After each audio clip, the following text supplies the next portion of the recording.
Hey everyone. I decided to do mine on my former executive chef. He was my first chef when I started working in the restaurant, James Keene. Kendall graduate, been in the industry for around 10 years. Started as a line cook, worked his way up, and when I started working there, it was actually his first job as exec chef. He was an awesome guy. He had a lot to say. He's very knowledgeable in what he does, and I really look up to him as a person and a chef. And I really go to him for a lot of things, whether it's food related or whatnot, just for advice on, whether it's school or working in the industry or something like that. One of the big things he was about was leadership. He was a great leader, always would stay late if he needed to when we had parties and stuff like that. He would always jump in and help us out. He was always there to help. He never shied away from any opportunities. And I mean, he was always willing to jump on the line, do whatever he has to keep the restaurant successful. The restaurant I work at is Harry Carey's. He was there. He just moved around 6 months ago, 9 months ago, something like that, to a new place where she's been working. I mean, moving from restaurant to restaurant is a lot harder too. Everybody has their own way of working with everybody. When you're working with the same guys for so long, you know what they do, you know how they work, you work together, you guys know how to work on the line together. Where we worked, it was a lot of parties that kept us going. The restaurant was slow, the parties, weddings, bar mitzvahs, graduation parties, holiday parties, whenever they had them, they'd always keep us going. And I mean, that's a lot too with leading. You need to know how to lead your banquet staff, your prep cooks, your line cooks, your dishwashers. You always got to keep them busy. He'd always tell me, I know a lot of other chefs tell me as well, if you got time to lean, you got time to clean. I mean, I've cleaned so much stuff just because we were so slow, and I need something to do to keep me busy. A lot of the motivation that he always talked about was putting good food out for good people. You know, you're more as chefs and as students as we are, we're always looking to put out the best food possible. If you're not happy with what you're putting out, what's the point of putting it out? You want to make good food. You want to make people happy. That's why we're in this industry. We're here to make money, and we're here to make people happy with food. He was very good at handling situations. We had a couple personal situations while I was working with him, whether it came to one guy hiding a 12-ounce steak underneath his station and finding it. And that comes to a lot of the leadership qualities. You have to know when to let people go. This guy was working at the restaurant ever since we opened, so that was like 6 years. And you find out that he does something like that, you kind of have to take the initiative. Even though he's a good guy, he tried to steal from the restaurant, so that's at a point where you have to kind of let somebody go. We've had a couple physical altercations. There was one where just something got out of hand, and we had something, but he was really able to jump in and try and figure out the situation. He calmed the guys down. Nobody got fired. Nothing like that happened, but he was very good at defusing situations, if you want to say. He was under a lot of stress when we were there. I mean, he always taught me, you always have, whether it's school or work or money problems or something like that, when you get into the kitchen, kind of everything goes away. You have to worry about what you're doing in the present. You could have family problems and stuff like that. Yeah, it's important, but when you're in the restaurant, you have to worry about that. But he always taught me that school was first. How he always worked with me with my schedule to really get me going on school because he knows how important it was to get your education first, and then you could progress in the company or in the restaurant wherever you want, whether go from line cook to sous chef to wherever you want, just to try to move up in the restaurant. He would always be under a lot of stress, even when we had banquets and the line was busy. When we do brunches on Easter and Mother's Day, where we'd be serving over 1,000 people, or Christmas, where we'd do like 800 people in 7 hours or something like that, it would be a lot of stress that he was under.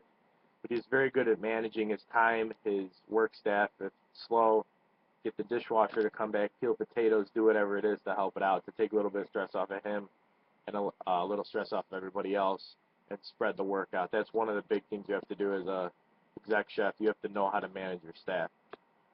There's a lot of decision making, like I said, with the guy that was trying to take the steak, that you have to kind of go. You can think the guy is a really good guy, even when hiring people, you have to make that decision. Do you think they're good for the company? If they're a cancer or something like that, you don't want to bring them in because that could turn everybody else into bad workmen. You can make them, get lazy or stuff like that. You have one bad apple in the bunch, they can kind of have an effect on everybody else. He was always keeping me involved when he was hiring people because he wanted me to learn from him. As my first job in the restaurant, period, I didn't know much going in. So he was trying to teach me a lot that was going on, him as well as the other sous chefs there at the time. And I mean, you have to kind of look at a cook and see, we would always have them on like one day, their first day, they come in and they would work on the line. And if, they jump in, they figure it out really quick. I mean, that's a good cook. You need them to be able to make dishes repetitiously every day, pretty much through and through. Be able to prep stuff quick for if you got a busy service coming up with stuff like that. So you have to find those people that treat their job as a job, not just money making. You go to other places like Alinea or somewhere like that where people are recruited, for that specific thing. When it comes to hiring guys on the line, there's a lot of workforce out there looking for jobs. Since I've been through there, I want to say there's only a handful of people that have been there since I started, which was over, a year and a couple months ago. So I mean, it really shows that people that are there to stay are there to stay, and they're good at what they do. But the people that are not as good, they're going to really kind of dwindle off. I mean, the challenges and joys of being in the industry are, there's many of everything. You have the challenges of having stress and work hours suck. And I know I'd go to school during the week. I'd work on weekends for, sometimes 16 hours, something like that. That's what the industry is. That's one of those challenges that you have to deal with. You have to worry about money. You have to worry about, your staff. You have to worry about, oh, am I ordering enough stuff for this? But at the end, it's all about that joy of being able to put out good food. He'd always have me help with specials and stuff like that to try to get my input on things. Me not knowing very much, even though I didn't know much, he was still really cool trying to take my ideas and stuff like that. And I mean, it's being able to see people like me, as well as another student that goes to Kendall that worked with us, kind of grow as a cook, being my first job. I didn't know much. They taught me so much. I mean, just in the 6 months before I started my schooling at Kendall, I learned so much.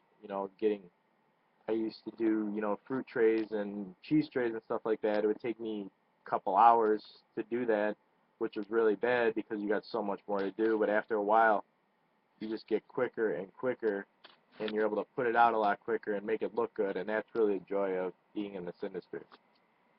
He has grown a lot, and I said his first exec chef position was where I worked, and he didn't know much, but he had a bunch of sous chefs that knew it, even though they weren't exec chefs. They all had to put their heads together and work together and try to put these things out. Because there's not one guy that can run a restaurant like that. It has to be a couple guys. You need the whole line. You need the dishwasher, all the way down to the people that come in and clean the bottoms of the tables. They need to all be working together, and that's what makes a good exec chef. And this guy was one of my favorites. He's doing really good at his other restaurant now, and I mean it shows because when you're good somewhere, word definitely travels to other places, and you're good. He had a lot of philosophy of treating others the way that he wanted to be treated. If you treat another guy like crap, I mean, if you expect them to treat you nicely, it's kind of the wrong thing. If they're going to treat you like crap if you treat them like that. Trust me, it doesn't happen a lot that, you get treated good even though you're treating other people bad, stuff like that. It's all back and forth. But I mean, it does work. He's taught me so much, and when it comes to him growing, even though I don't know much about being in the industry, as being a leader and stuff like that, he's definitely taught me how to, and I've been trying to step up as a person in the kitchen.